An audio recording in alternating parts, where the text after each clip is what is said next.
All right. We on? Sound checked, everything? Yes, sir.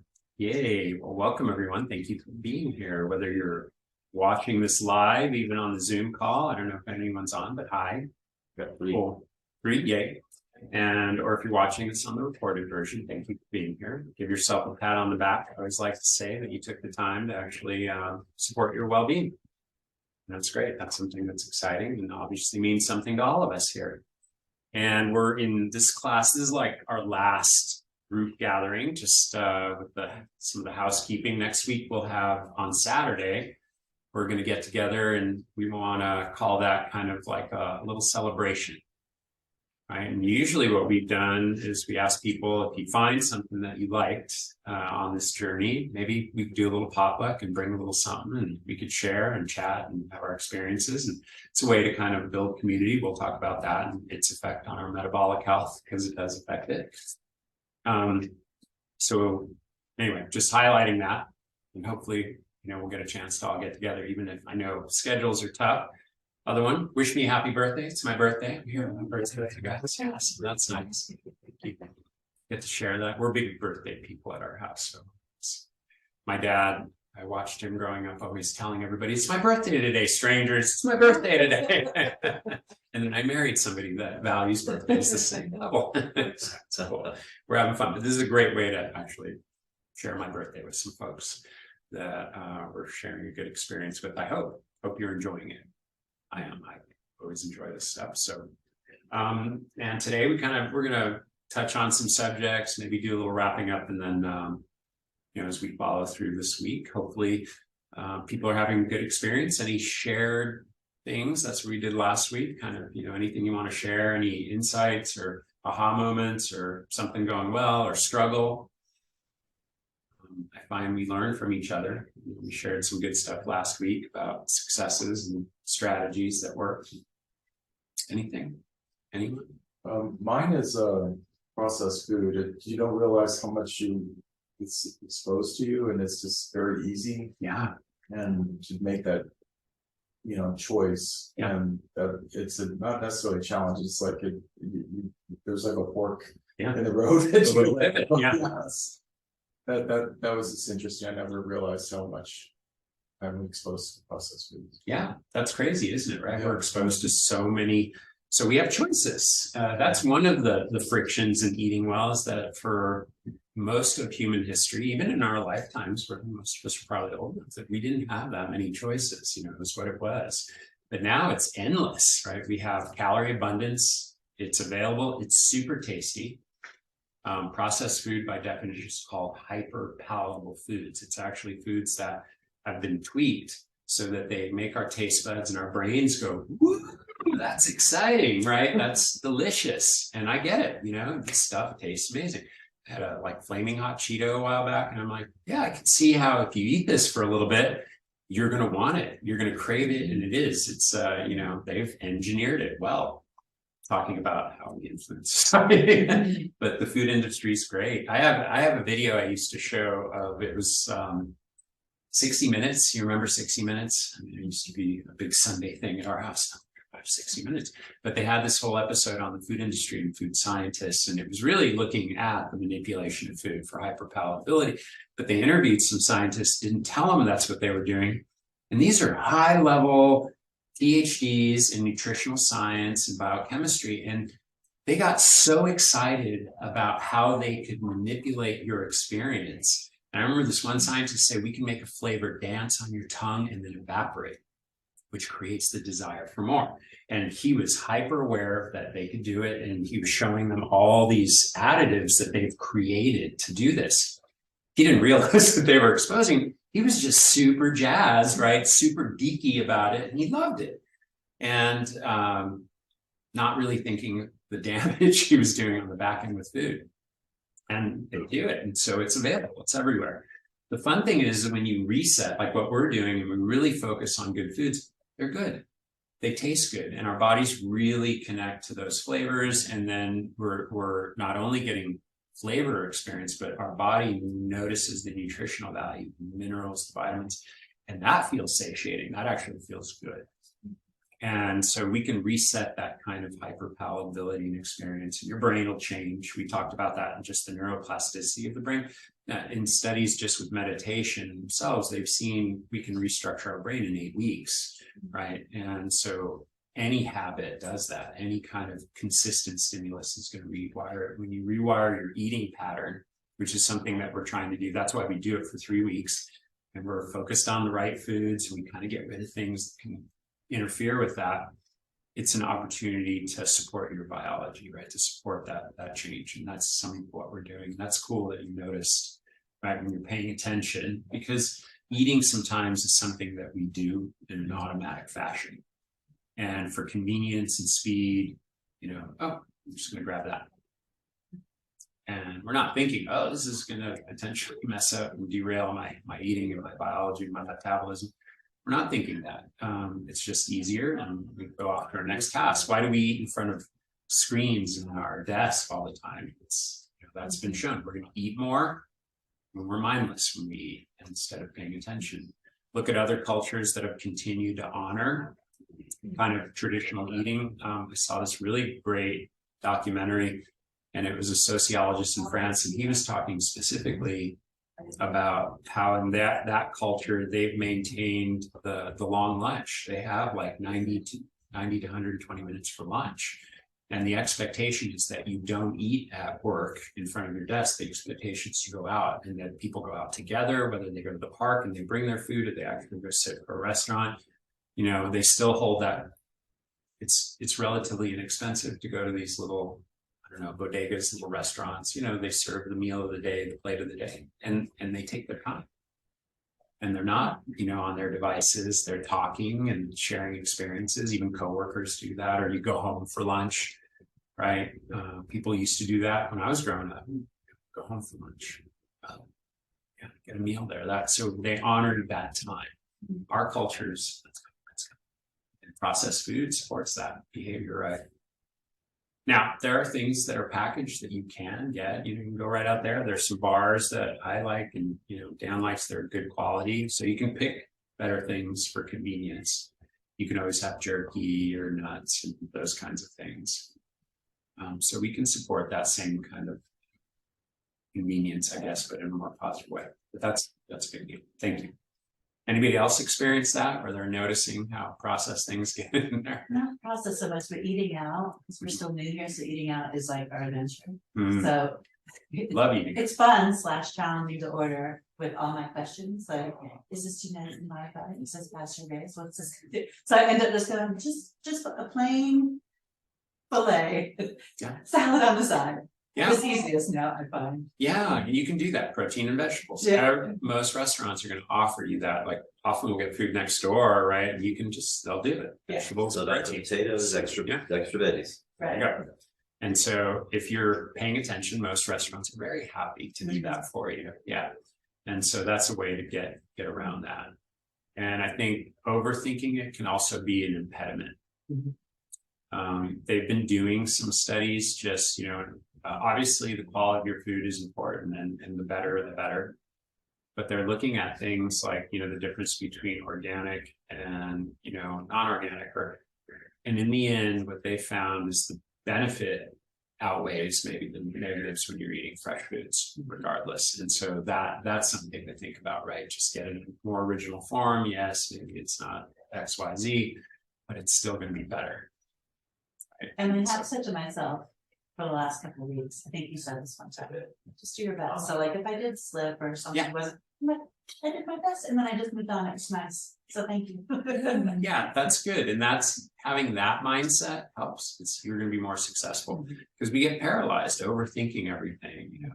But if we have that kind of, okay, these are kind of the parameters I'm sticking with, and just be kind to yourself in that process. We'll talk about it. Yeah, so that's good.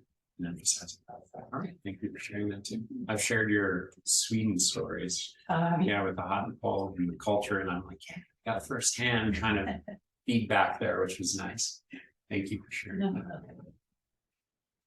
Well, good. That's a good segue. If nobody else has anything to share, I don't know if anyone out in Zoom land has anything. You could type it in and you could share it now. That's cool. Maybe you're multitasking.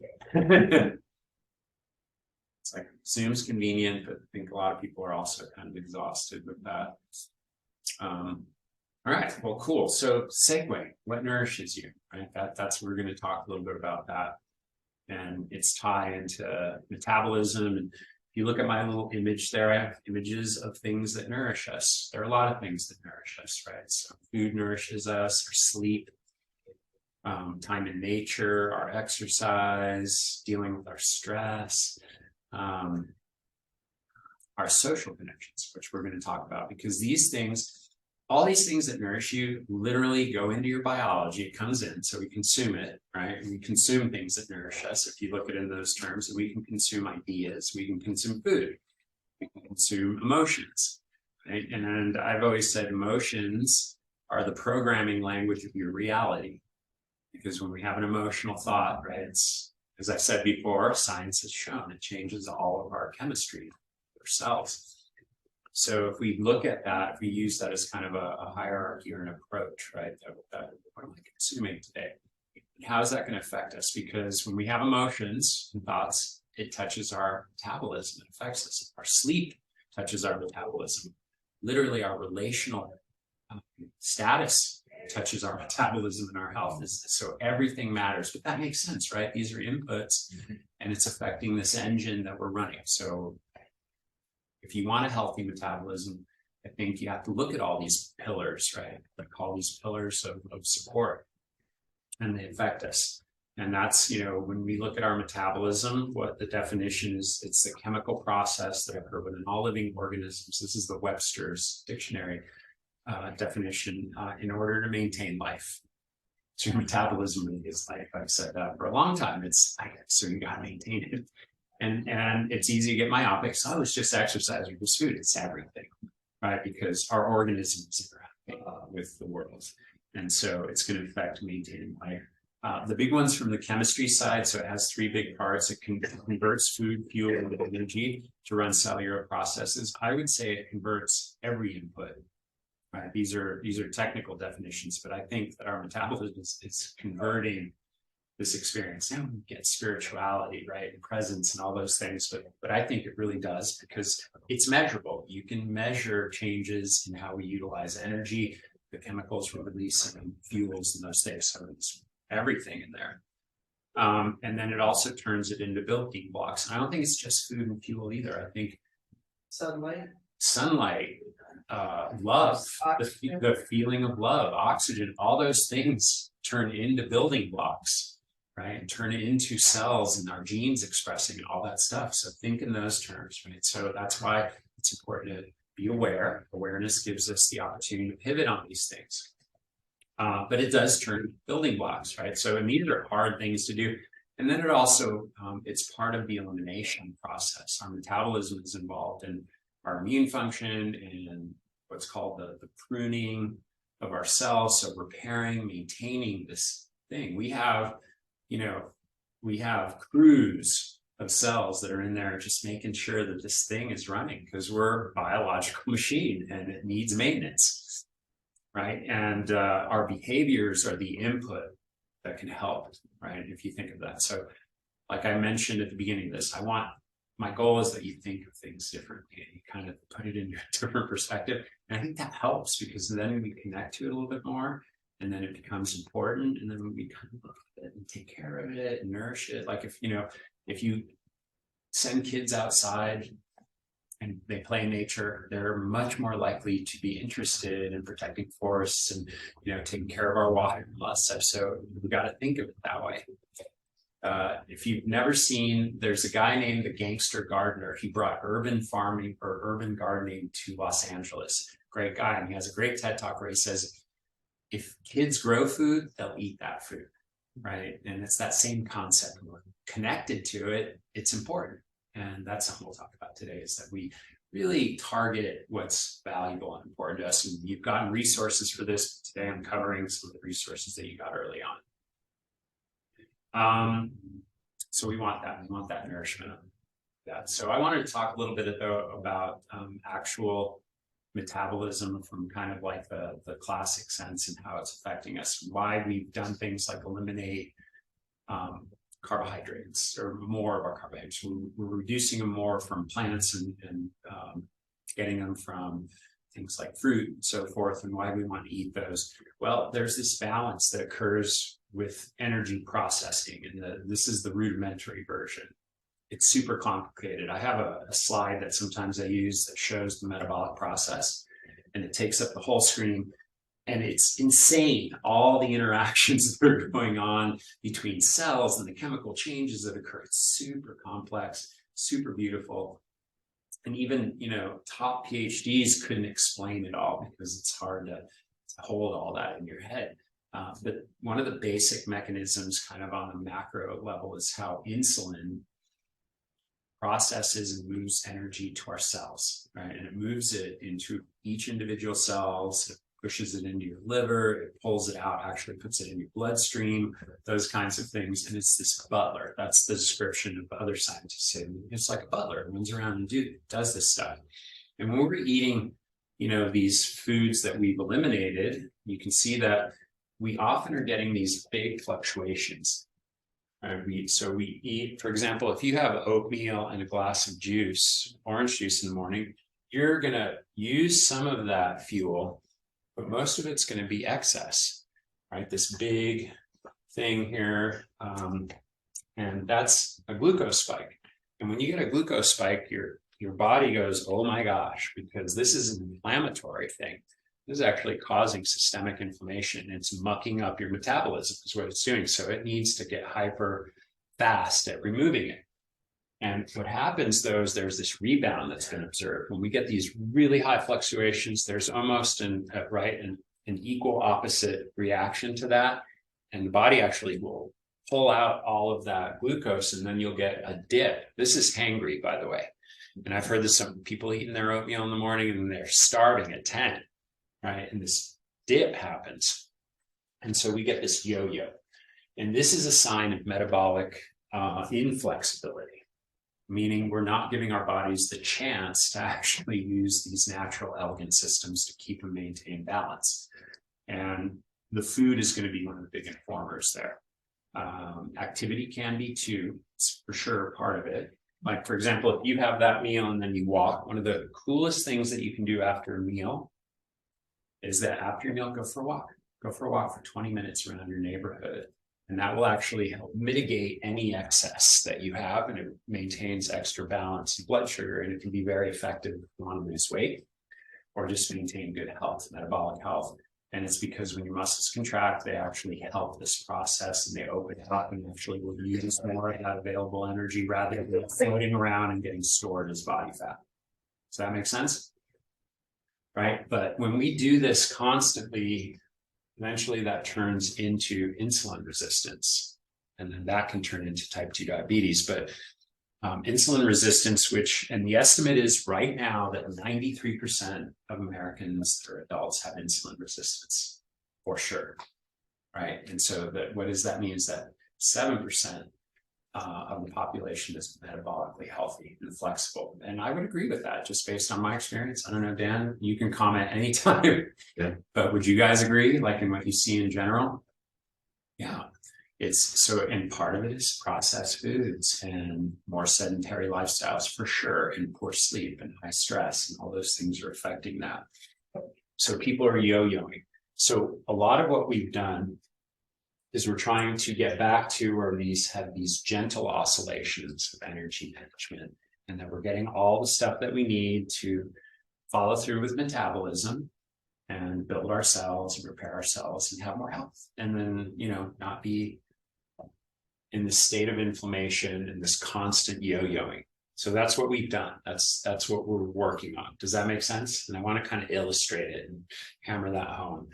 And, yeah, it's good because when we have in the presence of excess insulin, you won't use fat for energy because it's prioritizing that. And that's when we're sugar burners. Does that make sense? And that's that coughing, the keto flu that sometimes talk about it, we can feel that low energy. But last week, people were saying, hey, after the first week, the first few days, I was feeling this kind of, and now I'm feeling better. I can play basketball, right? And I feel more energetic. What's happening is this is normalizing.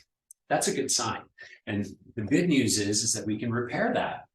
Usually even diabetics, I've done a lot of what's called diabetic remission education, where we get people and we literally reverse type 2 diabetes, which I can tell you 5-7 years ago, physicians would deny that was possible. That's just based on their training. But I can tell you it's a fact. You can reverse that. And it can be pretty quick. Like some of you guys notice it in a few days, just your body wants to run properly. It wants to do that. And so now you're supporting it with your lifestyle. And that's the key right here. We're talking about lifestyle things to support all this good stuff. And the good news is if you do it, your body will respond. And that's in all of us. No one's exempt. So that's, yay, something to go, all right, if I'm doing this stuff, it's going to work. It's going to work. Right. And we get out of this daily blood sugar thing and we have these nice, soft, and the byproduct of that is your blood chemistry is going to be a lot better, less inflammation. Your cells are going to be more efficient in doing what they do. And that's every cell. So every organ system is going to be there, your brain, your heart, everything's going to work better. A lot of people will mention when they do this 3 weeks is that they have more clarity or mental clarity. Hey, I feel like I'm firing. That's real. Right, that's impacting just how we're processing fuel and all that, and that turns into something that's measurable in I feel better, more alert, more focused, and I don't have these slumps. I'm not reaching for the coffee or the Monster drink or whatever, and so that's good. And so this is something that you've done, something that we're all doing, right? And it's really powerful. And it's kind of hard, we were talking about this. I always like to talk about these things. We have these body fuel tanks. We store energy on board. You'll die if you don't drink water in about 3 days. Your body will expire, but you can not eat for, they've seen 60 days. And it cause some damage, but we can keep going. It's because we have fuel on board. And then we have the ability to actually break down our body tissue and turn that into fuel. I mean, our bodies want to live. And I want to illustrate this because most people don't understand or realize this, but it's kind of cool to understand how we function. So in fat tissue, fat's important. Fat is not a bad thing. I think we demonize things and we look at them in a weird way. Hey, fat's important. We need it. And in fact, a normal weight person has in their fat tissue have about 100,000 calories stored. Right? It's in there and it's accessible and it's there to help us stay alive and move and all those things. Our blood glucose only carries somewhere between 40 to 90 calories at a time, except it's continuous, right? We need that kind of continuous flow of sugar, glucose, which is very efficient energy that we use. Right, so in our bloodstream. Then we store glycogen. So sugar is also stored in your liver, about 300 calories that we store there. And what's nice about that sugar is that it's systemic. Your liver, your biology will note when you have a dip in blood sugar, it will actually release some of the glucose and it can go everywhere. It can go into your bloodstream because it's running through the liver. Does that make sense? Then we also have about 2,000 calories in sugar in our muscles. This is called glycogen. And then we also have triglycerides, fat, which is available for energy as well, because that's a very efficient calorie source. Again, fat shows up and it's in higher percentage, right, ratios. But the thing that stands out for me when you look at this is this adipose tissue storage thing. Look how different, right, the numbers are there. This is an important thing. Right, that's what it tells me. This is really valuable is to have our body fat, but we want it at the right levels because when we start exceeding that storage capacity, which happens with the blood yo-yo, fat can turn into an endocrine organ. It will start creating inflammatory cytokines that are not very good for us, and so that's a byproduct. It can start regulating behavior.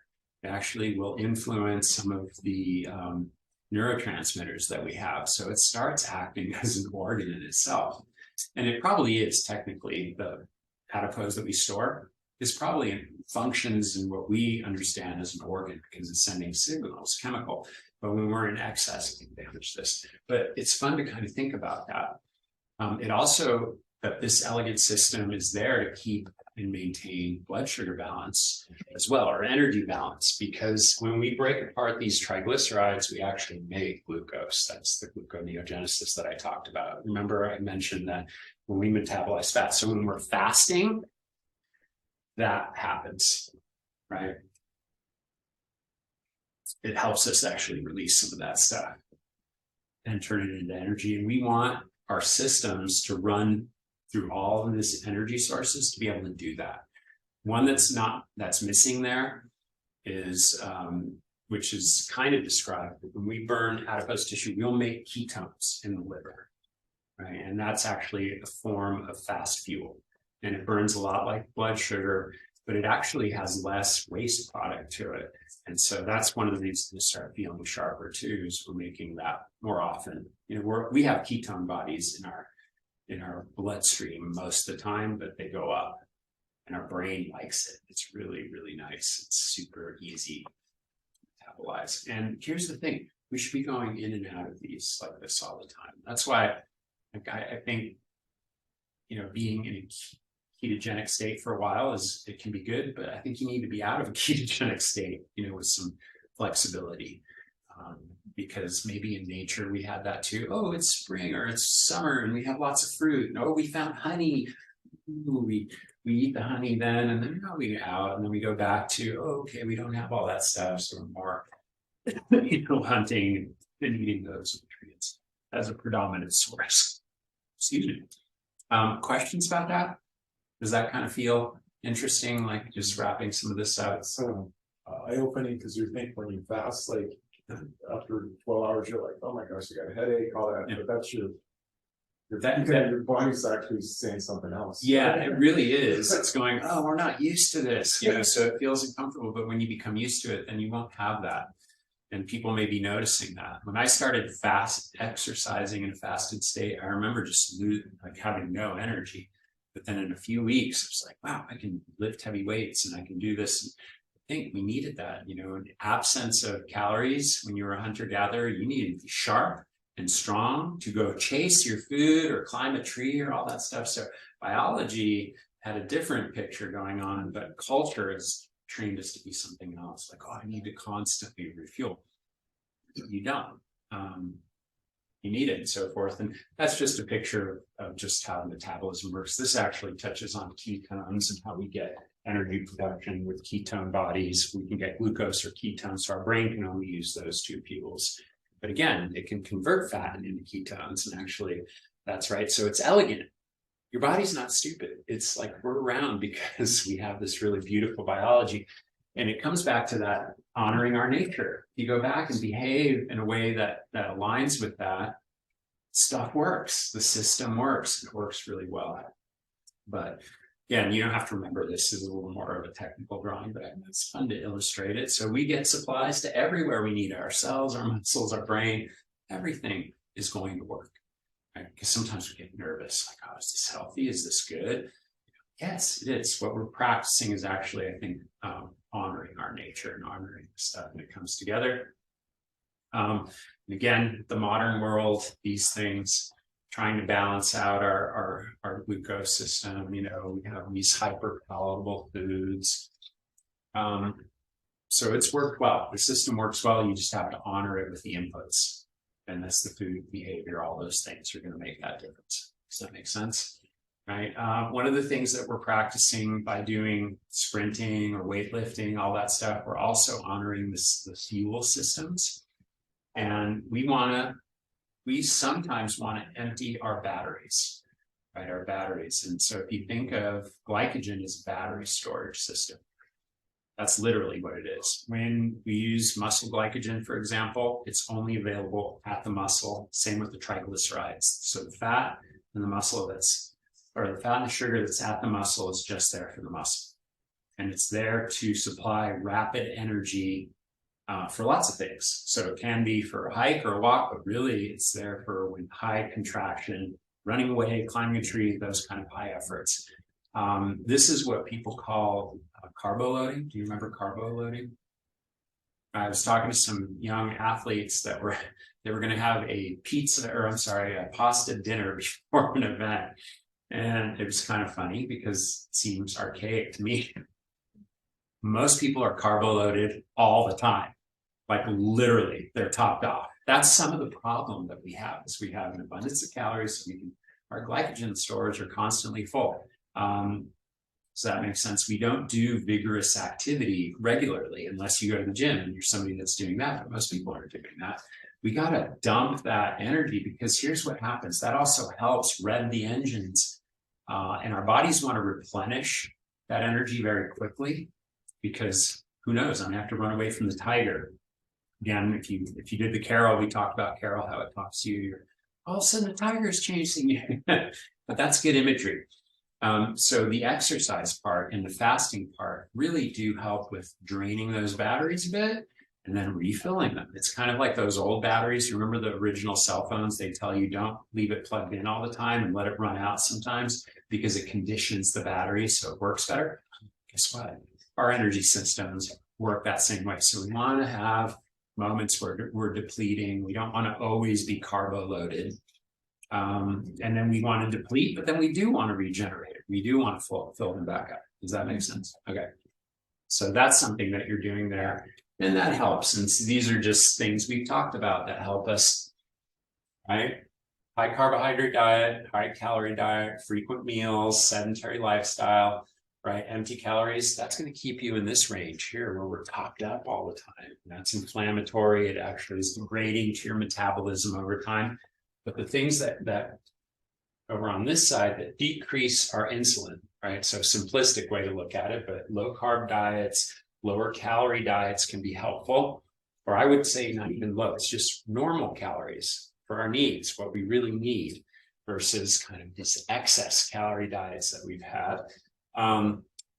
Tighter eating windows, right? Consolidating more of our food into these tighter windows and then giving our bodies a break for extended periods of time. That's one of the reasons we might want to do that. Intermittent fasting, high intensity exercise, and then also making so, right? Depleting the batteries, doing some high intensity. It's uncomfortable. I get it. It doesn't feel great. It feels great afterwards. Don't let that keep you from doing these things. Are you listening to Huberman at all lately? And that series of 6 with the exercise phys professor? Have you listened to that one? Some of it, yeah. That guy's freaking awesome. Somebody who's been in that field for 33 years. My professor, he talks about the Swedish university. That's where my mentor went in Sweden. He was Swedish. That guy knows a lot, the history and so forth. There's so much nonsense out there around exercise, so much mythology. But we need to feel uncomfortable. And what this exercise phys professor was saying is we got to do it all. We've got to train our systems every way. So do the high intensity stuff, lift the weights, do the resistance stuff, do some sprinting, but then also do walks and hikes. And, we want to, and that in the end, in the 6-part series, maybe we should share that because it's kind of fun, but it's maybe a little over the top for some folks. Bottom line is, it leads to longevity. We live longer when we're stimulating our biology in the way it was meant to be stimulated, not living these modern lives. Modernity is really tough on us. So many good things come from it. I'm not poo-pooing it all. I don't want to give up a lot of our convenience, like washing machines. Don't believe we have a broken washing machine. It's like, that frees up so much time, and I don't want to go beat my laundry out in the backyard with a bucket. I'm not going to give that up, but man, go out for a walk, do some of these things, lift some weights. It's uncomfortable. Yeah, that's okay. We can all do hard things, be uncomfortable a little bit. And I'll tell you, the alternative is being really uncomfortable in a real way with disease and immobility, all those things that happen. So what's nice, emphasizing what you're doing here is so valuable, to you. And again, my hope is that you take some of these things and create your version of how you're going to do it, and then make it sustainable, make it something that's your lifestyle. That has such a big impact on our well-being. It's just making it happen. And be light with data, even what I'm telling you, that sounds fishy. Go out, pursue information. There's something called the 50% rule, and forever and ever, the deans of medical schools to the freshmen or to the new class, first year students would say, you guys need to remain lifelong learners, because half of what you're going to learn here in these next 4 years is wrong. We just don't realize that it's wrong. Does that make sense? This is literally a pep talk that they used to give them. But the encouragement was to be a scientist. We should all be a little scientists, curious, keep exploring. Some things are going to be really obvious. I think a lot of the stuff we've talked about is innate and you kind of connect with it. And when you start doing it, yeah, I knew this somehow. Because I think there's intelligence in all of us, or all be dead, right? And we know it. And like even realization, oh, this processed food there, it's like, oh, I knew that. It was right there in my face, but I started paying attention. There it is. It became clear. Be that lifelong learner. Don't let it overwhelm you. Obviously our health is important. That's why you guys are dedicating this time, which is so important. But don't let it overwhelm you, but just be open and curious and check things out and be that self-experimenter. We're all an experiment of one. We call that the N1, right? We're a one. So listen to your body when you eat things. Be more connected. That's a great way to look at it. And then a lot of what we're talking about, doesn't it make sense? Eat real foods, work on, your stress, sleep well. Makes sense, right? But we don't honor it because we're not thinking in terms of like, oh, this really is a value. This is an important thing. So being close to that makes sense. Again, get away from this, the energy balance thing. This is what most doctors are trained in. Calories in, calories out. Let me show you why that doesn't work, right? If calories were equal, then this would equal this, okay? Just to visually illustrate it. Do you think those equal? They're the same amount of calories about. Do you think they do the same things biologically? Not even close, right? So that calorie in doesn't work. Quality of what you're eating is important. So focus on that. And that's what we've done. We've really focused on these quality things. Oh, they're foods that our great grandparents would eat. It's not super complicated. I've got lots of slides and lots of complicated things. Yeah, so the quality of what you eat. Back to why we need to have an objective eye to everything that happens. These are 2 covers of Time magazine. I remember this one because it was at my house. And I remember my mom getting margarine after this and all that stuff. But, they demonized cholesterol. Lo and behold, several years later in 2014, this was the cover, and they were talking about the science that basically said, yeah, that was all wrong. Fat, natural fats, cholesterol-based fats are necessary. Our cells are made by that. Our brain promotes to cholesterol. So again, take it all with a grain of salt where that information is coming in. Be the self-explorer. But I love that.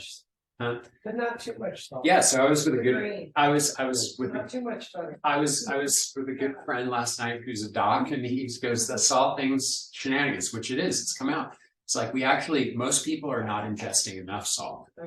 Yeah, and so we need it because you're not going to move. So it helps with osmotic pressure for some biological fact, like liquids moving in and out from water.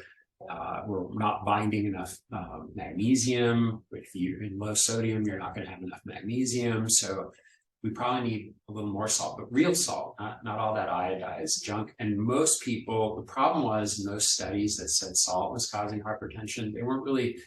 What was the salt in that they were getting? It was in processed crap, right? Again, so looking at the wrong thing, kind of misinterpreting. And that happens constantly in science. I was having this discussion with my doc buddy last night, who's an academic physician, and because we just look at it wrong.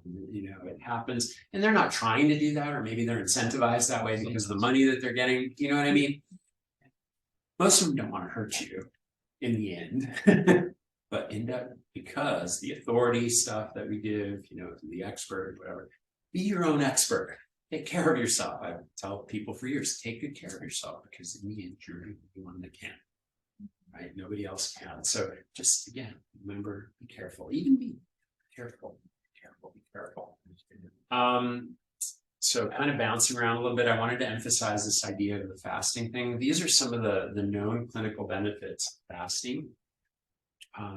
So mental clarity, weight loss, blood insulin goes down. They've seen the reversal of type 2 diabetes in some studies, like in 3 weeks, diabetic men literally significantly reduced the markers of diabetes without changing the food that they were eating, literally by just eating a window and allowing the body to kind of reset itself, increase energy, improve fat burning, which these are all byproducts, increase hormone balance, like things like growth hormone go up, potential longer life. So I'm going to talk about a guy named Walter Longo and the Blue Zones. So for years, they were starting to observe that lower calorie diets, right? This is what they saw. So what they interpreted is like, oh, these people eating less calories were living longer, right? But then again, if you don't have enough calories and the right nutrients, you're going to lose muscle, and there's some wasting problems. What they're now seeing is it's not necessarily less calories. It's that the body's not eating all the time. And it may not be the volume of calories, but it's that workload that you're putting on your system. So a byproduct might be fasting gives longer breaks. And we touched on that, how the body in a fasted state repairs itself. It's actually in that recovery mode. And that's a parasympathetic, which is the rest, digest, recover part of our nervous system, which also helps with stress, with the feeling of stress. Because stress, right, is this non-specific thing, and it comes from lots of stuff. Not only our interpretation of the event, but it's the environmental stuff that's going on, all that stuff. Cellular cleansing, and then certainly what they've seen is less inflammation. Believe it or not, digestion is an inflammatory process. It actually creates some degree of inflammation. So that, for years, I remember when my professor saying, well, have people eat 5 small meals a day? That kind of stuff. And it's probably not a good idea. We're probably doing the opposite of what we were trying to do, but based on what was known then, that seemed like a good suggestion. It gets normalized, it's almost pathology at that point, but then it becomes truth. So I gave you documents with a bunch of fasting options. There are different ways to do it. This is the one that I said it's probably the easiest to apply for most people with regular sleep schedules and work schedules. It's that just stretch it out before you have your first meal, and then shut it off, at a reasonable time, 8 p.m. It's a good time. Let your body get a break. This is the easy one, but there are other versions too. The skip lunch, skip dinner, skip breakfast. There are different versions. In the documents we sent you, there's a really big resource on that with lots of options. And so there's a way to fit it in. There's a way to fit it in. You don't have to do it all the time. The 5-2, we talked about that based on your question. Eat how you normally do 5 days a week, 2 days a week, try fasting.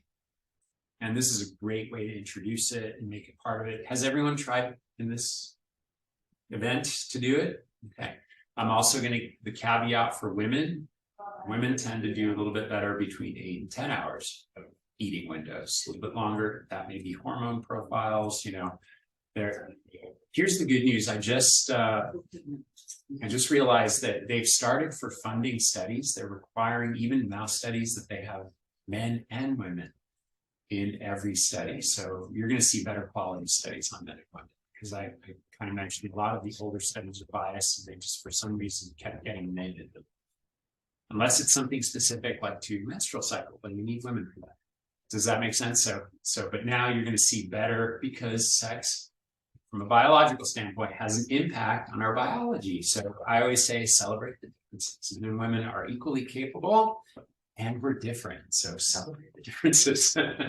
And you'll see more of that in the studies. I think I did include this. So some ways to do fasting are these very low calorie fasts, and they actually work. I've used this particular one. This is an interesting one I thought I'd share with you. There's a guy named Dr. Walter Longo, who's part of USC, and he's the guy that owns the first patented diet, and it's called the Prolong diet. You can even buy it on Amazon now. I just saw. Really? Yeah, and I don't know if you've ever looked at the product. It's junk. It's junk food. Yeah. The actual, it has like seed oils and garbage in it. But you just open the pack. Today I eat this, and you type in your weight and your gender and everything. They send it to you. It's very easy. I've actually used this in a clinical setting with Dr. Wayne Pong, MD for Men, where we've done rapid weight loss for surgery. We're trying to get people to lose 40 pounds very quickly so they can get their prostate work done where there's cancer or something and they need to lose weight before they can actually have surgery. It works really well. And this is an actual way that you can do a little bit longer fast. Now, again, check with your doctor, make sure that you're okay to do this. And I did it with a medical supervision, but I did it for myself first to test it out. And there's a boatload of science behind it. And so it's legit and it works really well. I created a version with real food. So you don't have to use the processed food. I will send that in this next batch of resources because I do have it all broken down. You can make these soups, you can have bone broth and avocados, and you can actually try it if it's something you're interested in. And this can actually, somebody that's had a hard time breaking and reflexing their metabolism so it's more flexible. And that happens sometimes for some folks where you get stuck. You ever have that when you've been trying to eat and you find this plateau? This seems to really shake it up and push people past a plateau where the body's just kind of hanging on, because that can happen too. Body gets used to it. If we're carrying extra body fat, it gets used to that and it doesn't want to change that base set. And so because it thinks it's some kind of a challenge that might be dangerous, but you can kind of push it into it with using these little bit longer fasts. It's 5 days. It's a 5-day fast. And it's this I found very tolerable for most people. I haven't had anybody that freaked out on it. Yeah. I've done the FMD before and used an app called Chronometer. Chronometer, yes. Yes. There's probably other apps out there, but it's great because you can set what type of diet you want to do. You can put in your weight and your gender and your goals and stuff. And then you put in the foods as you eat them. And sometimes you can even scan the barcode on a product and it gets all the nutrients and macros in there. Fats and carbs, and so you can stay in that window, and FMD is actually an option in that app. Yeah, so that's cool. I did not realize that. Thank you for sharing that. That's actually mind-blowing for me right now because I'm going to go pull a Chronometer, but I'm familiar with Chronometer, and so it's around aging, right? And how these things are going to affect your aging. And that's an evidence-based thing that they put into this app because it does work. And if you can do it that way, it's even easier. I did this several, years ago when that option wasn't there and it was just that. But, again, you can look at what the macronutrients are and where they're coming from, then you can kind of interpret that into your own version. That's what I did. And so I'll send you that because I have all these soups that you can make and then just ways to do it pretty easy. And what's nice is it's not that hard. Because you are getting some food, so you get the satisfaction of food, but it's in the right ratios that where this biological trigger happens. And so it gets you there. It gets you there. And it is based on your body mass. It's based on how big you are right now, which kind of goals. So that's important to do that. Like here's a day one, my carrot walnut soup. And it's pretty simple. Some coconut oil and that actually tastes pretty good, and you're surprised how satisfying it is. I was just talking to a friend again who had gone on a 4-day or 3-day fast and had a strawberry, and it tasted so good, and was full almost. They had a rice cracker and a strawberry as their break fast meal. And just like, I was just full, right? So your body will be okay. But this is one of the meals, and here's an example of 2, like a chia pudding that you can make, and just some examples. But I have this all broken down in like a little salad, and again, tolerable. And usually the recommendation is that you do this for 5 days, but you do it 3 times. So once a month for 5 days for 3 months. And I'm telling you, I saw some people lose up to, I think the biggest we ever had was 47 pounds. And it was all body fat because we were doing scans on them, and we knew their exact ratios of lean mass to body mass, and it was all fat. They kept their muscle, and it was just body fat. It was pretty wow, that's huge. And again, medically supervised in that case, but it's something you may want to explore. It's something that's up there, and it just works. Fasting works. It's something that can be an ally in just keeping a healthy metabolism. I do that. I fast most days. Now though, I eat breakfast at least 2-3 times a week, and it's just something that's happened as I get older. I think that works a little bit better for me. But then twice a year we do 3-day fasts, and these are mostly water fasts. So we're drinking water, lemon, salt. I may have a little bit of bone broth, just depending on how I'm feeling, listening to my body, but we do a little bit longer fast. And it's something that's part of just my life routine. It's just giving my body these little breaks. So they're useful.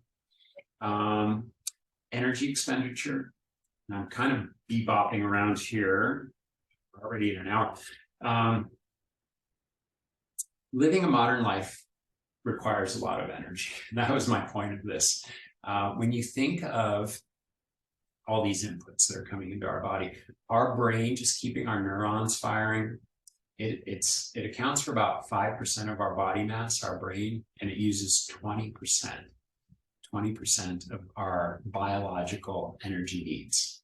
It is a huge hog of energy, right? And it's something that we should pay attention to.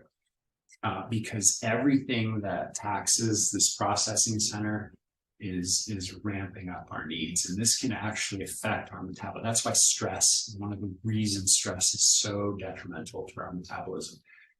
Feeling lonely affects our metabolism and our weight, and not having good, strong social connections. These are things that are consumed, that nourishes us, and they're absent. Right, we're deficient in some way, and it affects us. It affects our brains. Do you guys know that you have 3 brains in your body that we know of so far? Have you ever heard of this? The brain, gut, heart axis.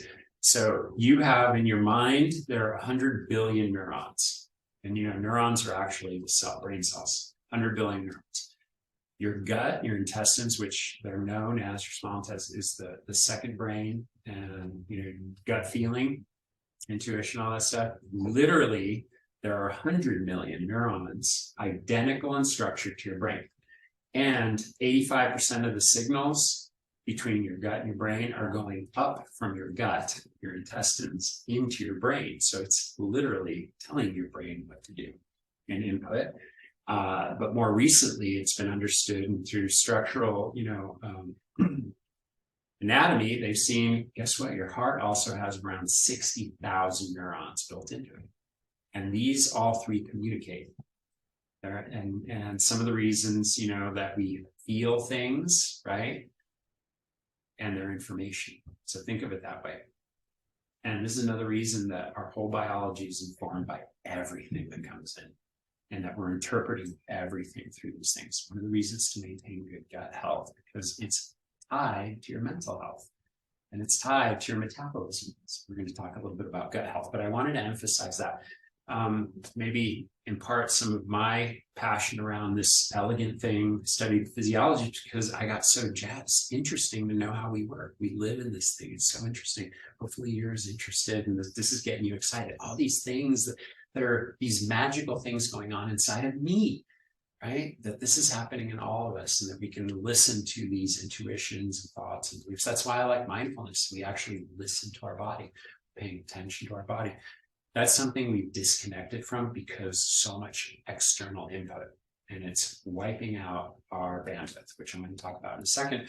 But this second, right? So one of the things that we can really do to help ourselves maintain this lifestyle? And I've talked about, reducing our stress, mindfulness practice, but there are some other practices that we can do. And one of the ones that I really like, and this comes from Stoic philosophy, they're not the only ones that observe this type of stuff, but Epictetus, which was one of the fathers of Stoicism, said, you must be ruthless with the things that do not matter. And he went on to say that if you're not doing that, you're going to come to the end of your life and realize that you had wasted your most precious resource, your time, on things that didn't matter. Nonsense, right? And you will have regrets in your life. Does that make sense? And so he went on to say, so it's super important that you know what matters to you, and then you focus your energy on that, and ruthless with everything else. Back to a modern world with tons of sensory input that's coming in. Girls and I were talking about that. We have this limited bandwidth. Science has shown that pretty much everybody has the same attention span, and it's not infinite. It's a finite amount that we have. And we live in a world that's trying to jam more into it. So what happens is it squeezes out the things that are important for us. Anybody feel like that? Like, I'm spinning my wheels doing things that don't feel satisfying, don't feel connected, don't feel important to me. Does that make sense? Yeah. So one of the ways that I found to help people really follow through with their lifestyle is to do this little exercise that I do. So I'm going to invite you this week to do this. And I sent, in the resources, the team sent out this exercise in a resource. You can do it at home. And it's kind of fun. And I bet maybe no one's done it in this room. So what I'd like you to do is spend a little time and really write out the 5 areas of the life of your life that are most important to you. And they can be whatever it is, it's yours. But most people put their health, their like relationships, that kind of thing, maybe their career, maybe there's some other passions or their family or something, right? But just go through and go, what really are the areas that are super important to me, ones that I value the most? And there may be 10 that are important, but really pick out the top 5 ones. And then in this exercise, what I'd like you to do is be a little introspective. So you can use some of the mindfulness we talked about. Take a few breaths, really connect with the heart and the gut and the brain all together in your body, and think about like, hey, am I honoring this? So if health is important to me, and under that health, you could have sleep and all those things. Am I honoring this? Am I honoring this through my behavior, through like what I'm doing, right? These values, and rate it 1 to 5. A 1 means I can do a lot better. 5 is I'm doing it pretty darn good. Not perfect. Remember, no perfect here. But I'm doing a pretty good job. Yeah, I'm honoring this. Okay, go through and just write that down. And then what I'd like you to do is for anywhere that you're leaking, that's what I call it. It's just kind of that value's leaking a little bit. Just one little action that you can do to take care of it a little bit better. That's it. Right? And then just write it down though. That's what's important about this exercise. And behavior, neuroscience, goal setting, writing things down, make them more concrete to us, and we're much more likely to follow through. Does that make sense? Yeah, so we'll do that. And then from that exercise, go out and do it. Go out and see that week, if my sleep, my health isn't, I'm not doing these few things, I should do a little bit better. Or maybe your relationship is not where it should be. And like, oh yeah, I've been forgetting to water that. I'm gonna write a nice note to somebody I care about, or my partner, or whatever. Easy things that you can accomplish, right? Just an action that you can take. Again, that's going to lead to more motivation, and again, supporting what nourishes you. That makes sense. And then what I'd like you to do though is take that, I have it here, yeah, and create a visual representation. Has anybody ever done collaging or created a vision board? Here, anyone? Yeah, cool. This is a legit studied thing. It works. It's really powerful. And so we call them action boards. And what it is, it's a way to keep that focus on what matters. And it's kind of a fun exercise. And you don't have to do it all in a week. In fact, most of the clients, I have all my clients do this. Well, some people will do it like in 2 days, it's done. Some people will take 2 months and they really think about it. They come up. But what it is you're going to take that exercise, right, that you did for the 5 things, the being ruthless. And what I'd like you to do, is build a board that encompasses those 5 areas.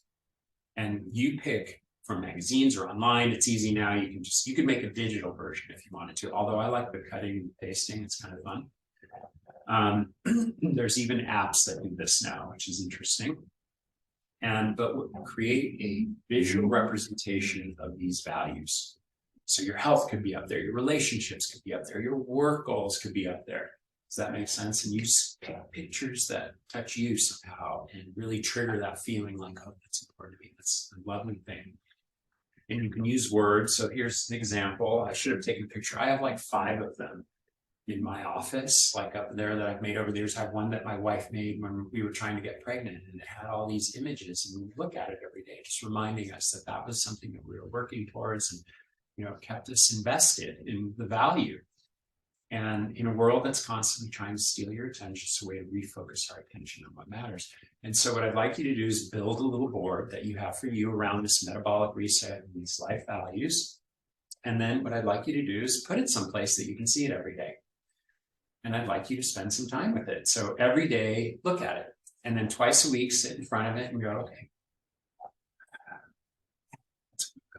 Right there, there's my target. And just spend a little time with that. And I promise you that will help. It helps in integrating all of this. I think I mentioned before something about this, that like the Sloan Business School at MIT, all the MBA students have to create a vision board, or they call it an action board too, around what they want to get out of this program. Why? Because the student affairs director is an MD, PhD in neuroscience and knows behavior, and knows this helps them much more likely to achieve what you want to do. This is a way that we can stay focused. You like that? didn't think this was going to be part of it, huh? This is like a different way to look at it. But this is supporting this health, this metabolic, all the things that we're trying to do to support our well-being, and it's really fun. With that, I accidentally flip-flopped. I was going to talk about gut health, but let's talk about gut health now. Because that actually has an impact on our well-being and health. So the foods that we're eating are literally promoting gut health, right? They're trying to maintain this health. We now know, right, that we have a brain in our gut. So we want to take care of our brain, this big organ.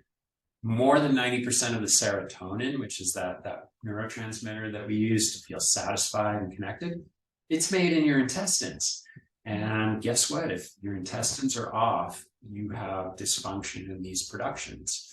And you can even have imbalances like Candida. Has anyone heard of Candida?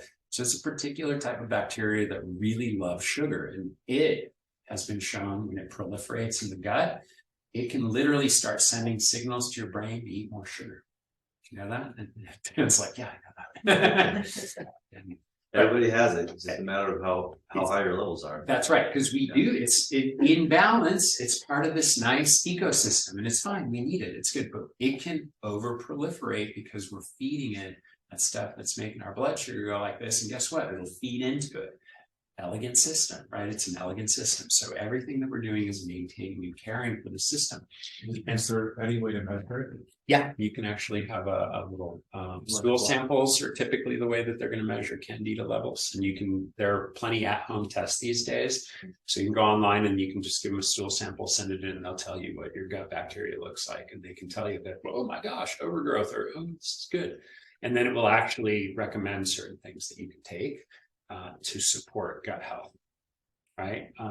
And gut health comes from a lot of things: the food that we eat, the region we live in, some genetic things for sure, but it has a big impact on our well-being, inflammation, and health. And we want to do everything that we can to support it, right? Because when we have an unhealthy gut, so these things are called junctions, and the little cell walls in your stomach, they need to be tight, because when we're in here, these weak junctions allow big chunks of food and other things to get into your bloodstream and cause inflammation. When we have a healthy gut, the mucosa is nice, tight junctions. It allows your body to break down the food to a certain level, and it's healthy, and that's going to affect our well-being. So we want to do that. One of the reasons we cut some foods out is these are foods that are anti-nutrient, that are disrupted to the gut. And see, these are some examples of things that are high lectins. And I'm just picking one disruptor, right? Because there's some, these are basically protective elements in these foods.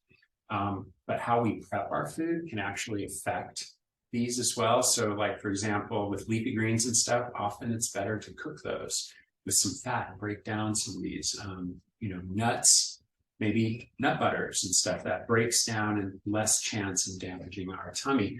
And we just wanted to show here are things that we can maybe be lighter on, because some of these I would consider healthy, right? Things that we can eat. But maybe we want to think about the amount we're eating as much. But this is one of the reasons we cut some stuff out of the diet that we were looking at. And there are lower anti-nutrient foods too, choices that are a little bit better. So here are examples in all the categories of foods that we might want to be more focused on. But these are foods that we can eat because we're also getting other values from those foods too. Does that make sense? Because that kind of, so plants have some degree of toxicity. So we've known, like evolutionary wise, if you're eating something bitter, that's usually a sign that it's bad for you. But we've also seen eating things that taste bitter sometimes have a positive health effect in a medicinal kind of way. Does that make sense? So it's kind of these, nuances that we can look at.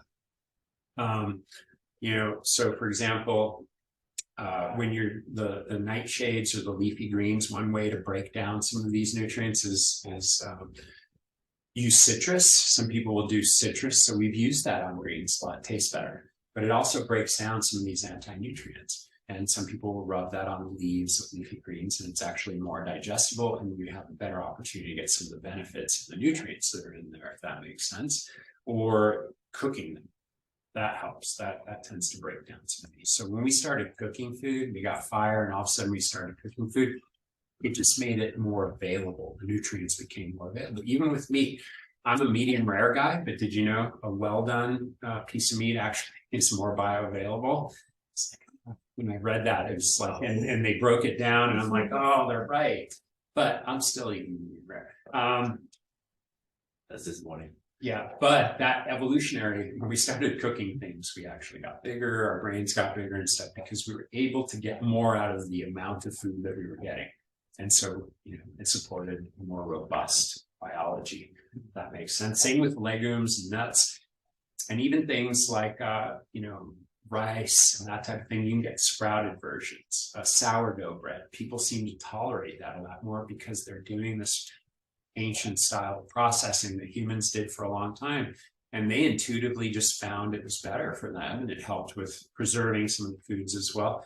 But, it's not fast, it's not convenient, but you can soak things and sprout things. And that's actually a way to get more of the nutritional value out of it.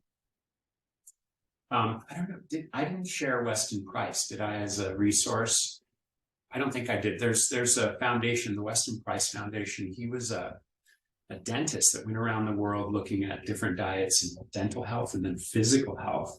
And now they're still here, and they have a book called Nourishing Traditions. In that book, they have all the old techniques. And the reason he was interested is he saw that people that were eating in this particular way were more attractive. They had better jaws, better teeth, and better robust health. And so he was one of these guys that went, oh, nutrition makes such a big difference in our development. And he was doing this back in the I think it was the 30s is when he started literally going around the world and looking at this, and saw populations that didn't have toothbrushes. They had no cavities, right? But their diets were like awesome. And one of the things they didn't eat is starchy vegetables that stuck on their teeth and actually broke down the thing. Interesting enough, right? But in this Nourishing Traditions, they have all of the cooking techniques that they use. He went down, detailed guy, good scientist. And the foundations there.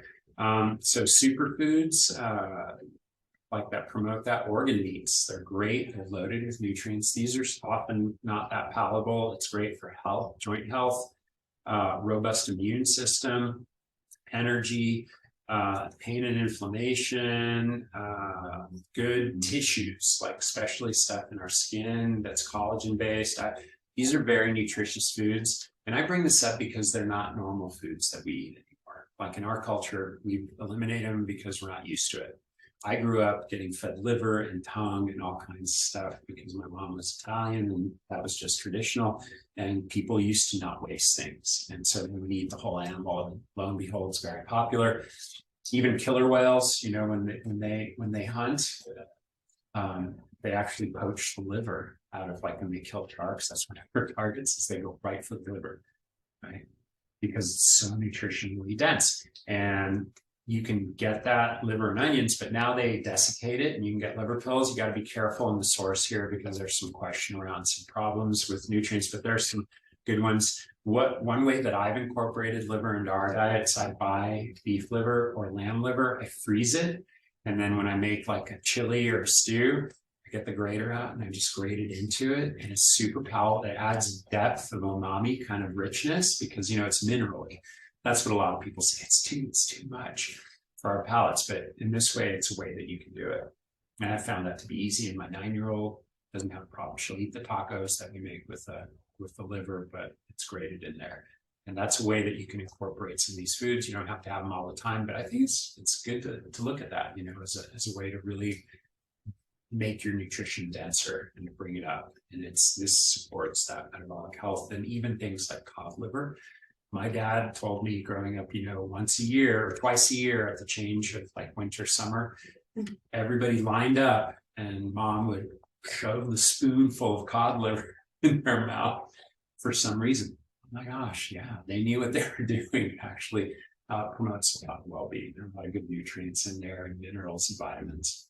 Whether that helped or not, they thought it did, but from a nutritional standpoint, we were talking about solar exposure in Scandinavia.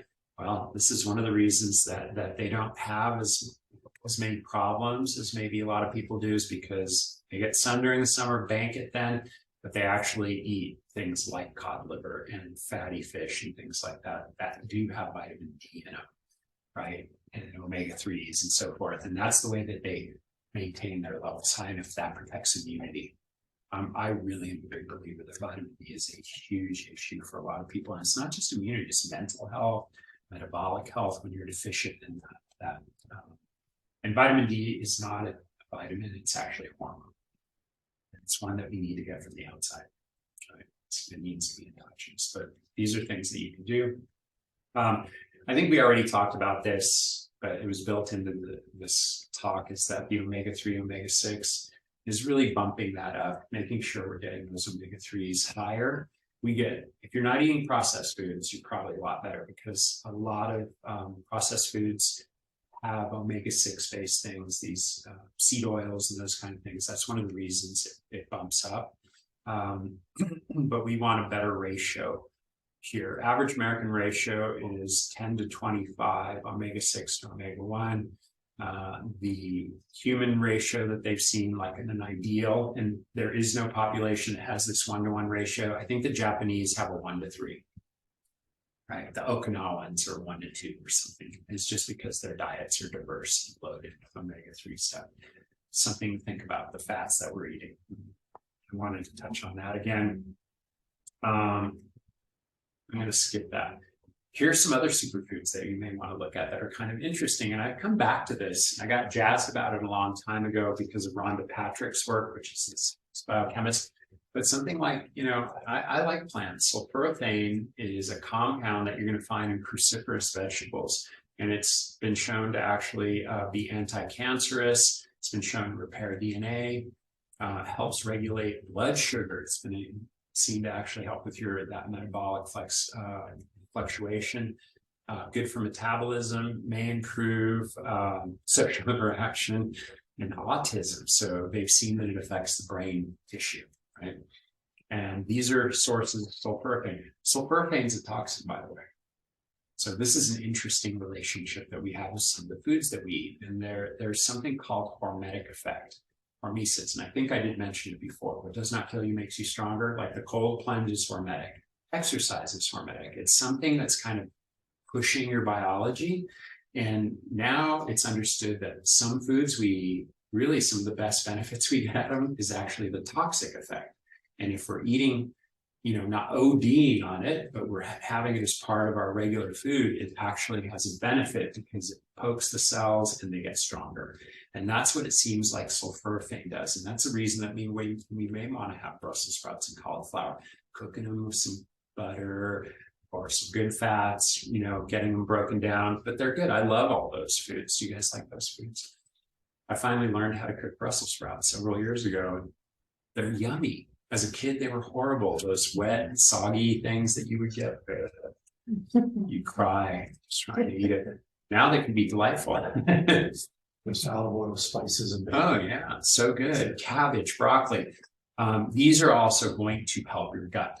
All of these are really good for your gut. Broccoli sprouts is the richest sort. In fact, I got to the point where we were sprouting them ourselves and I stopped doing it. It's just too much production, but it's something you explore. Having this as part of your diet, I think, is actually important. You see a lot of these diets, and diets are different for everyone, but I think having some variety, and the reason that I bring it in under gut health is that variety of what you're eating seems to promote a more robust gut biome. Does that make sense? It's to have some variety, and that allows all those different bacteria to kind of, live in harmony, and they're getting that stimulation. And I think that I've seen that to be true. And it seems like the researchers, the ones that I think are doing a good job, are seeing that as well. I don't know if you guys feel that too, because if I'm just eating meat, yeah, I can do that for periods of time, but then I really crave some of these foods, and I find that my gut feels better from having that variety and having those different things. So it's nice to have these varieties. We talked about some superfoods, coffee. That's actually an anti-inflammatory, and there's more and more research coming out now. They're promoting, if you tolerate it, it's anti-inflammatory. It's good for gut health. It may actually not prevent, but be in the process of protecting you from Parkinson's disease and protective of the liver. Interesting, right? So, again, for you have to check it out. Like I had a genetic test and I metabolize caffeine slower than the average person. I get jittery. So I get good quality decaf, and I usually do a 50-50 blend. So you can play with that in a way that works for you. But what they're seeing is 3 to 4 cups a day reduce the risk of cardiovascular disease. And that's legit. And it's come through different researchers, different studies. So I'm feeling like that's pretty good.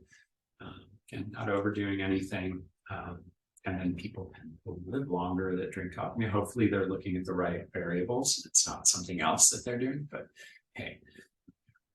Staying up later. Yeah, there you go. And we talked about chocolate. So you brought that up last week. Dark chocolate is another superfood, right? Lowers blood pressure in some studies. It protects blood chemistry. Good for the heart, antioxidants. We're fans of chocolate. Yeah, chocolate can be good. It can taste really good, but it has to be that higher cocoa value. You were talking about cacao nibs. That's, you know, up there as the highest. A little chocolate's nice and it tastes good, makes us feel good. That's why we give it away, or why we give it to people on Valentine's Day. It's good. So these are foods, and they're gut protective. They're really gut protective. And they're loaded, all these are loaded with like micronutrients, which are really important. So we want those things as well. Does that make sense? And here is a little list. These are the top, these are I think 15 top foods that help support gut health. So that variety, incorporating these into our diet, I think have a lot of value. Things like bone broth and, you know, wild salmon, onions, garlic, yogurt, sauerkraut, kimchi, miso, like these fermented foods. These are arguably, they're either prebiotic or probiotic. The difference is, so prebiotic is just, it creates the conditions for good gut bacteria. Probiotic may be a seeding of this. Either way, these foods are supportive of your intestinal health. What about bone marrow? Sure. Bone broth, you can get bone marrow in bone broth. So it's the melted liquid form, but I think bone marrow is one of the most nutritious compounds you can eat. We went to dinner the other night, a few weeks ago, over at that new restaurant where the Knob Hill Bar and Grill is. Have you been there at all? Mm-hmm. Oh my gosh, they have, but they bring bone marrow. They bring it on bread, but you don't have to have it. But they actually cut the long bone, the femur of cows, and they split it down the middle and they bake it. That's a treat. If you've never had it, that's a great way to have it. Garlic. My mouth just watered. That's really I'm gonna take me for some bone marrow tonight. But yeah, sure. I would incorporate it. And an easy way to have bone marrow is bone broth.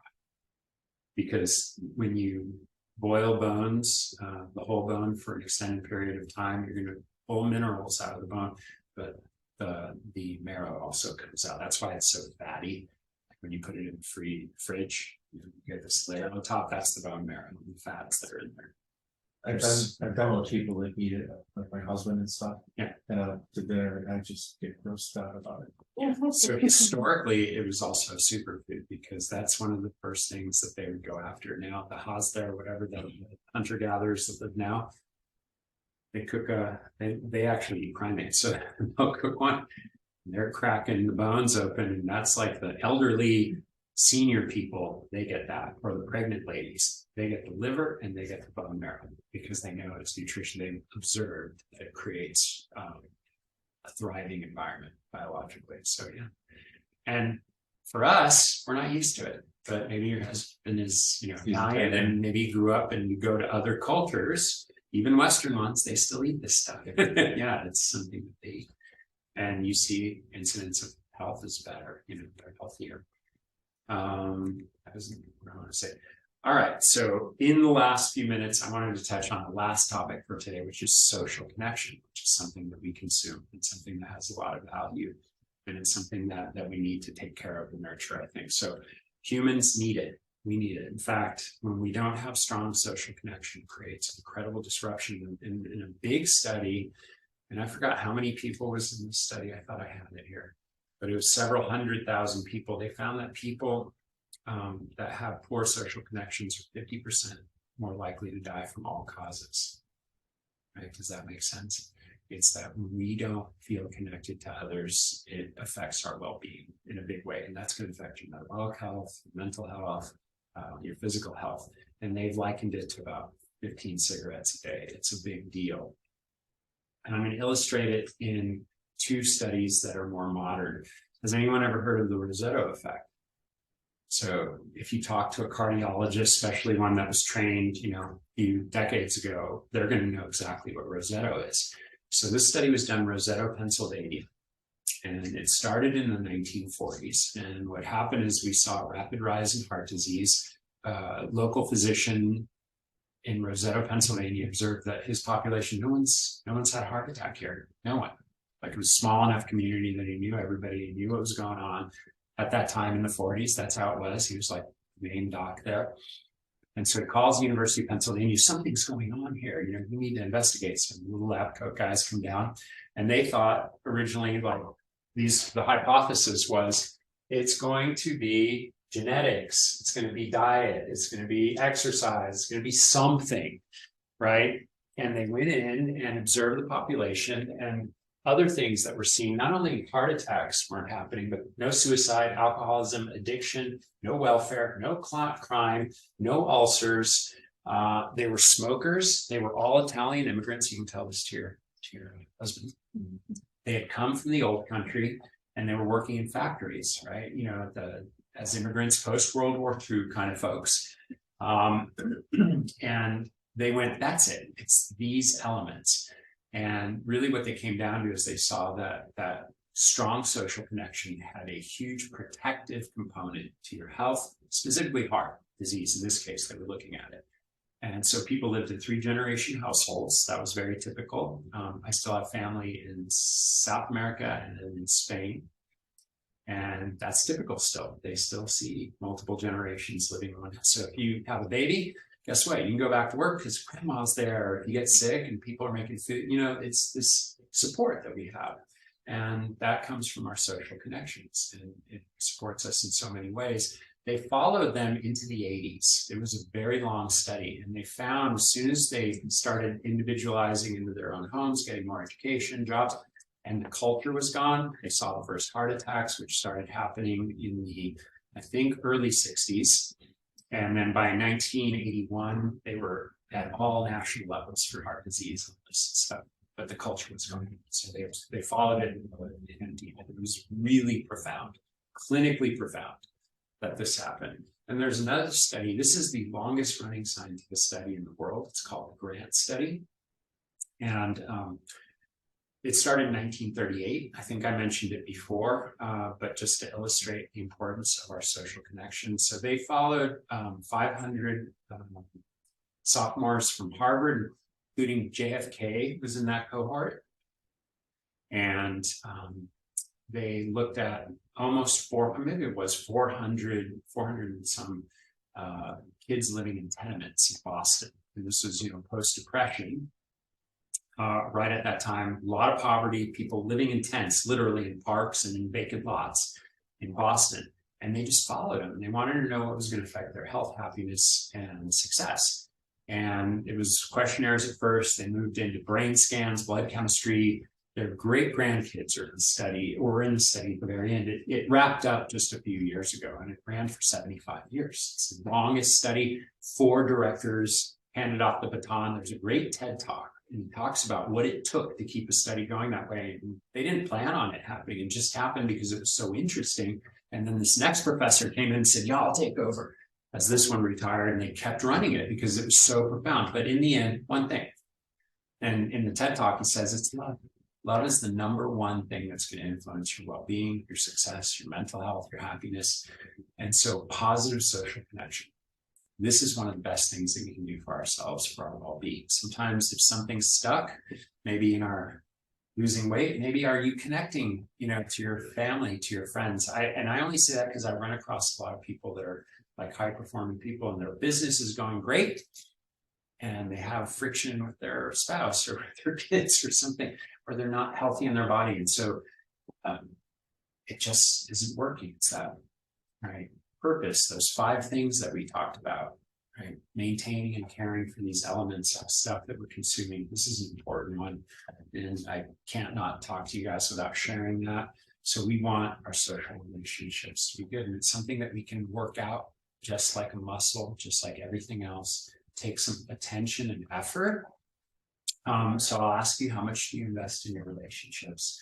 I would say this is something that we should double down on, right? Little things that we can do. I think I sent the gratitude exercise there in the resources. I got to double check. I'm pretty sure it was in the first cohort. The reason I put it in there is because not only is gratitude great for you, but one of the elements of the gratitude practices that are in there are actually sending friends communications. Like, it's my birthday today, and I don't expect it, but it happens. I get little messages from people that I've known forever, and it feels so good, right? And it's my birthday, but one of the exercises on the gratitude thing is pick 5 people that you haven't talked to in a while, family, friends, whatever, and then once a day for 5 days, pick one of those people and send them a note or a message or a call out of the blue to tell them why you value their lives, right? So now you're investing in gratitude, you're investing in your relationships. I got some calls today and it just felt so good. I was like, oh, I'm getting healthier just from these little messages. And it's something that we can do, but we don't do it because we're stretched. We forget to do it. My wife and I work with couples that, when you're dating, how much effort do you put into it, right? All the little things that you do, the paying attention to get to know them. And then we become complacent. And, why is it that 10 years down the road, it doesn't feel the same? Well, we haven't been investing in the same way. It doesn't have to always look the same, but that we spend a little time in investing and maintaining these things. And the value, the return is immense on your well-being and your stress and your health. And I would say this is a good place to wrap up, because we're going to meet next week. We're going to have that where we get together. It's a way that we're investing in each other as a group, as a community, doing something together, and it makes us feel good. It helps us follow through with our behaviors, actions to support our mental health. So that was important. And then the very, very last one is make sure that you're maintaining that with yourself. I've been doing this for a long time. I'm married to a psychologist. One of the biggest things that keeps us from our goals is that we don't treat ourselves well. And we talked about that kind of in the beginning. Give yourself a break, be kind to yourself, pretend like you're a child or your best friend and talk to yourself like this, right? That self-talk that we have is going to have a big impact in our follow through. So often, I'm not good enough. I didn't do well enough. Oh, I screwed up today, so I'm just giving up. Don't do that. Be your best ally. Love yourself like your life depends on it. And when you do that, then it's easier to love the people around you. Everything's a little bit smoother. And I would say this is a great starting point for any kind of lifestyle or well-being practices. Love yourself, deal with your stress, and then take care of all those elements in a way that's, sustainable, just creating your life.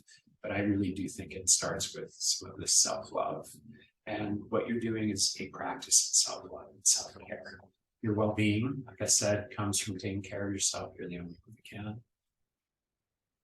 And you already are doing it. You came here. That's one overt way we know that it matters to you. Your health matters to you because you're seeking support, information, whatever it is that's so complimenting you on that.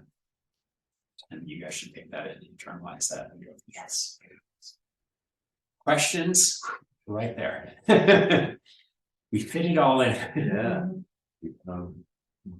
Thoughts? So when you talk about socialization, that's one of the difficult things for me here, living here 2,000 miles away. Mhm. I've been here 16 years from family and friends. I send out 150 Christmas letters out.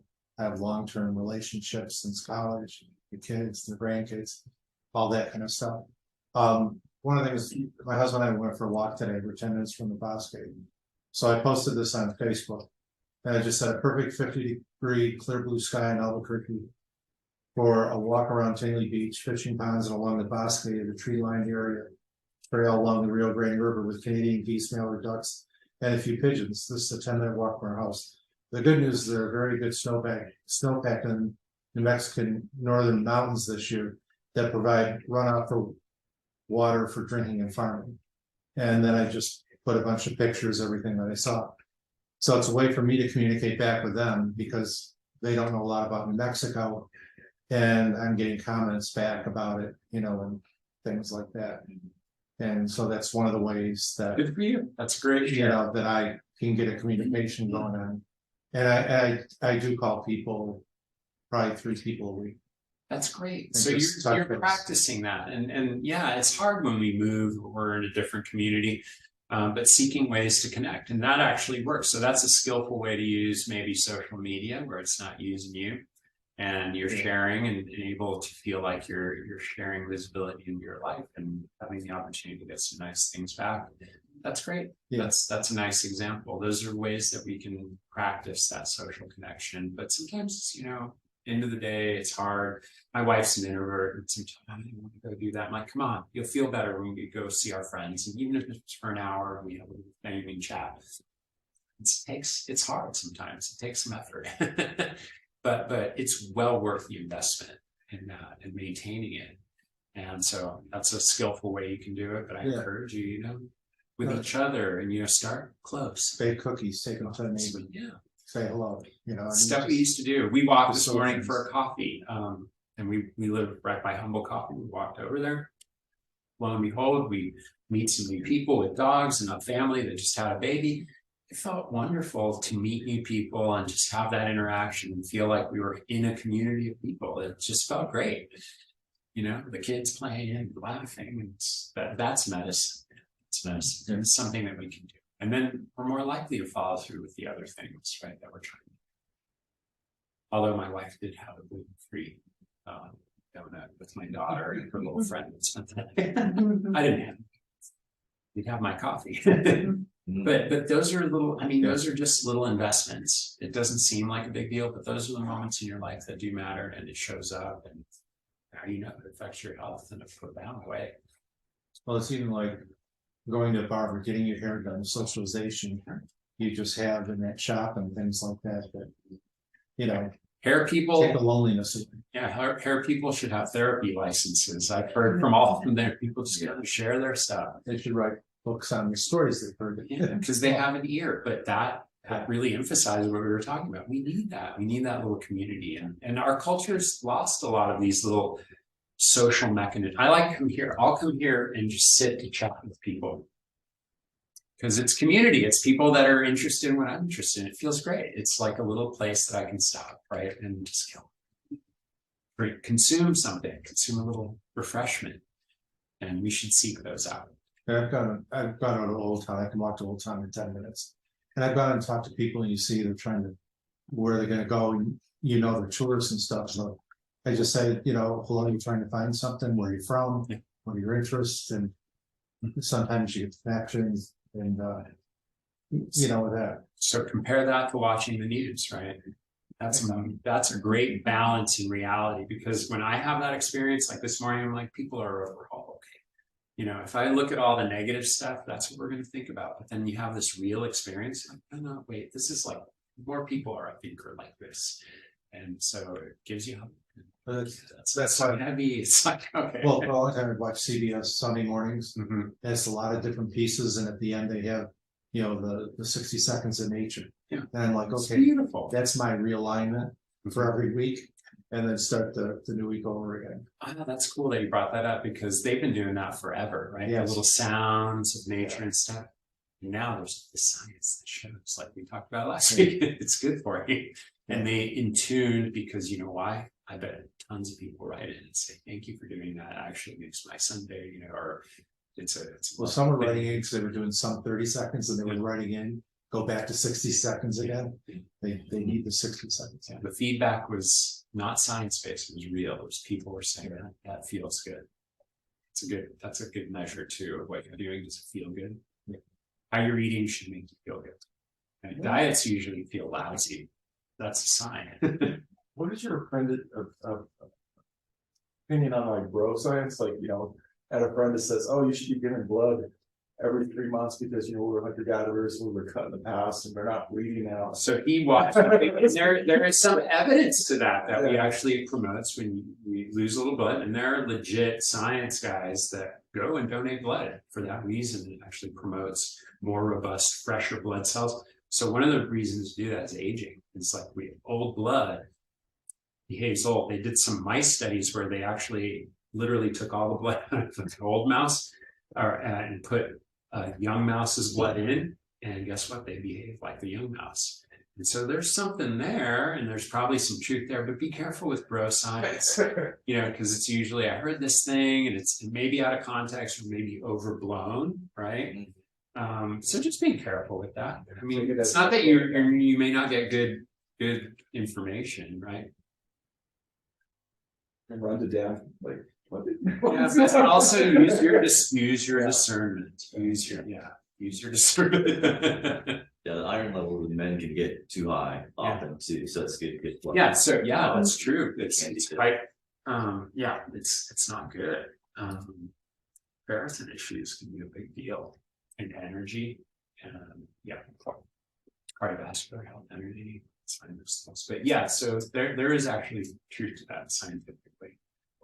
You know, donating blood may not be a bad thing for just in general, people need it. They're in racks, and we should probably do it more regularly. I used to do it more regularly. All right. Any questions, any other comments, thoughts? Well, thank you guys. We'll do our Wednesday session, and then we're gonna meet here Saturday on Tuesday for the potluck reunion. You know what time it's gonna be? 2, same time. Same time, Saturday. Yeah, and if you want to bring a little So something, you don't have to bring anything, but I encourage you, I tried this, or this was a tasty thing that got me through 3 weeks. Yeah, we'll reach out to, see who'd come in and donate some food and tacos or something. I don't know. Do something fun. Sound good? All right, thank you guys. That's like this combination. I like our kombucha. It's Like, good. yeah, it is. There's some really good ones. Yeah. All right. And good for your gut bacteria at the same time. Certainly worth rationalizing. It's almost like 100%. back to heaven. It makes you feel good about it. Yeah.